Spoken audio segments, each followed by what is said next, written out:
Ansu Fati, from the new Messi to the new Umtiti. He was supposed to be Barcelona's next big star, the rightful heir to the legendary Lionel Messi shirt. But instead, he became a forgotten player, plagued by injuries and unable to regain his form. How did such a talented player reach this point? Were injuries the only reason? Or were there other factors that played a role in his downfall? In this video, we'll reveal the hidden truths behind Ansu Fati's decline, from a future star to a burden on the club. Welcome to MrRovo's channel. Feel free to support us with a like and subscribe to the channel if your life is not in danger. Now, let's go. There's no doubt that Barcelona is in dire need of backups in several positions: left winger, centre forward, playmaker, and right winger, in order to give rest to key players who don't have proper replacements, such as Rafinha, Lamine Yamal, and Lewandowski. Some might believe that players like Pau Victor or Ferran Torres are capable of filling these roles, and to some extent, that's true. But they are not at the same level as the starters. For example, Ansu Fati in the 2019 to 2020 season was at the level of the first team, perhaps even better than some of them. But today, that is no longer the case. Fati doesn't share the same profile as Lamine Yamal or Rafinha, but he was once a highly sought-after player, versatile, direct in front of goal, and someone who scored a lot. The reality is that Fati failed to convince the coach that he deserved a chance with the team. Hansi Flick is a coach I trust blindly. He managed to improve 99% of Barcelona's players, with a few exceptions like Hector Fort, who hasn't developed much, Pau Victor, who hasn't had enough opportunities, and Pablo Torre. These cases can be understood, considering there are players with higher priority for match participation. In every match, there are 5 substitutions allowed. It's natural that players like Gavi, Gerard Martin, who impressed the coach in training and improved, Ferran Torres, or even a defender like Eric Garcia or Frenkie de Jong get playing time. The coach relies on them because they are essential to his plans. But why isn't Ansu Fati even getting these opportunities? The answer lies in what we, as fans or even analysts, don't see. What happens behind closed doors in training? The coach observes details that the public cannot see with the naked eye, like determination, discipline, and development progress. One of the reasons these players may have improved is their hard work under the coach's guidance. At the start of the season, Hansi Flick stated that he was surprised by Ansu Fati's high level and the seriousness he showed in training. However, that didn't translate onto the pitch. So did his development continue? Did his commitment remain? Or the more important question, is his body even capable of reaching the level required to be part of Flick's team? Unfortunately, the answer is no. When I spoke at the beginning of the season about the importance of Ansu Fati's role at Barcelona and how it fits with Hansi Flick's mentality and tactics, I was convinced he would be a key player in the system. But talent alone is not enough. Without determination, top physical fitness, and full commitment in training, no player can succeed. And it seems Ansu Fati may have sabotaged himself. Some may believe the issue is tied to the number 10 jersey, that it's the reason for Fati's decline. But honestly, I don't buy into that. Perhaps the media pressure had a negative impact. It weakened his abilities, shook his confidence, and affected him in many ways.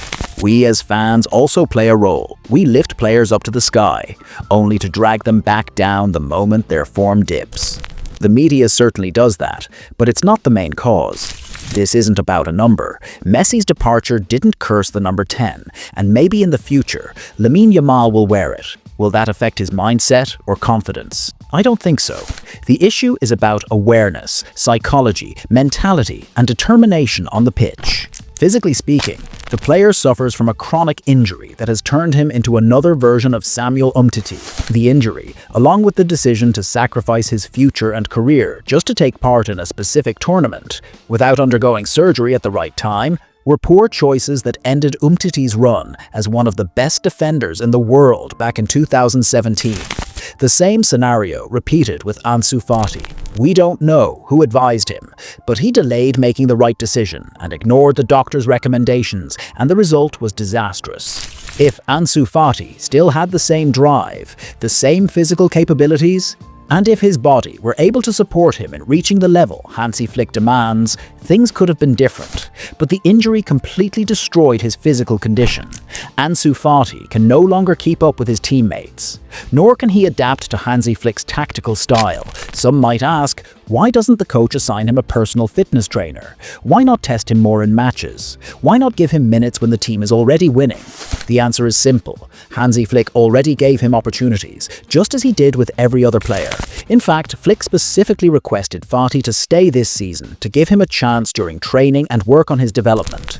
If Ferran Torres managed to improve under Flick, then how could a player with Fati's natural talent not improve as well?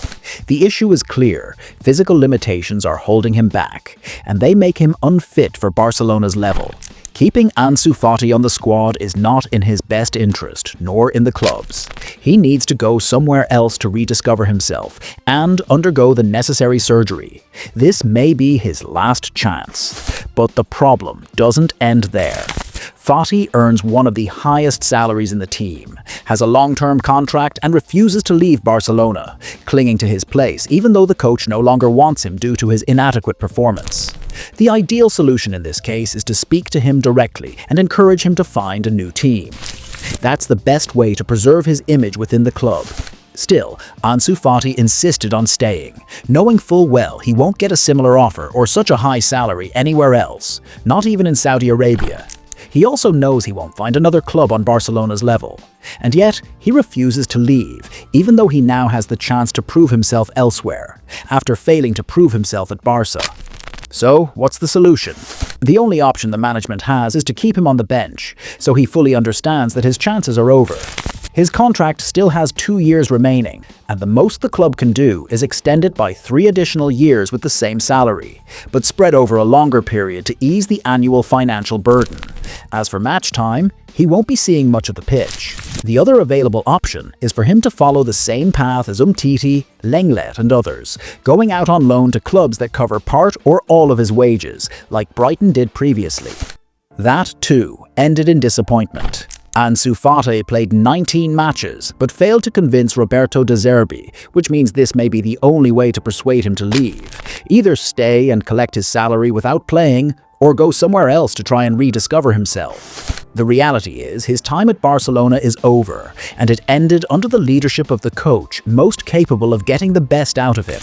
Hansi Flick is known for developing players, but he couldn't overcome Fati's physical limitations because the player destroyed his own chances. I feel sad for Ansu Fati. I genuinely believed in his talent and saw great potential in him, but it's clear now that his poor decisions, or perhaps the decisions of those around him, were the main reason his future fell apart. The media played a role, the fans played a role, and even the management made a mistake by thinking Ansu Fati could replace Messi.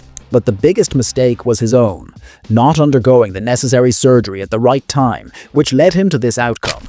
Now there's no media pressure on him. He's coming off a failed loan spell, so his career at Barcelona has effectively reached its end. Anyone who followed Fati from the beginning, when he scored with his head with both feet, played as a left winger and centre forward, and won Player of the Month while Messi was still at the club, knows he was once the future of Barcelona. But that's fate. Life isn't fair, and it doesn't always give second chances. That's all for today. My opinion may sound sad, but it's the reality. Don't forget to subscribe to the channel, leave a like, and share your thoughts in the comments. Let me know what topics you'd like us to talk about in future videos. Take care, everyone.